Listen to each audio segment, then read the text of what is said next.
Reaksi Krisdayanti saat melihat sang kakak, Yuni Shara kenakan rok mini saat tampil menjadi anak SMA jadi sorotan.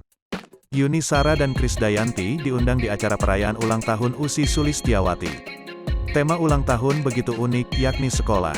Melihat Yuni Shara tampil dengan seragam SMA, Krisdayanti memberi reaksi begini. Tampil mengenakan seragam SMA saat menghadiri perayaan ulang tahun Ussy Sulistyawati, aksi penyanyi Yuni Shara justru menuai perhatian Krisdayanti. Pasalnya mantan kekasih Raffi Ahmad ini muncul dengan mengenakan rok pendek khas anak remaja hingga menimbulkan komentar sang adik.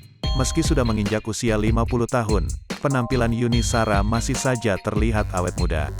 Apalagi tubuh mungil yang dimilikinya membuat ibu Kavin dan Cello ini terlihat jauh lebih muda daripada usianya. Tak heran saat tampil dengan mengenakan seragam SMA, aksi Yuni Shara pun menuai sorotan tak terkecuali oleh Krisdayanti sang adik. Peristiwa ini terekam kala Yuni Shara dan Krisdayanti bersama-sama menghadir acara ulang Ussy Sulistyawati. Berbeda dengan kebanyakan tamu yang mengenakan seragam SMA, istri Raul Lemos itu memilih kostum sebagai guru dengan mengenakan setelan batik. Melihat penampilan Yuni Shara mengenakan seragam SMA dengan rok pendek, Kade pun langsung menarik sang kakak ke atas panggung.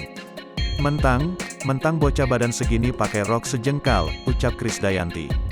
Celotehan sang adik itu pun lantas hanya disambut tawa oleh Yuni Shara dan para tamu.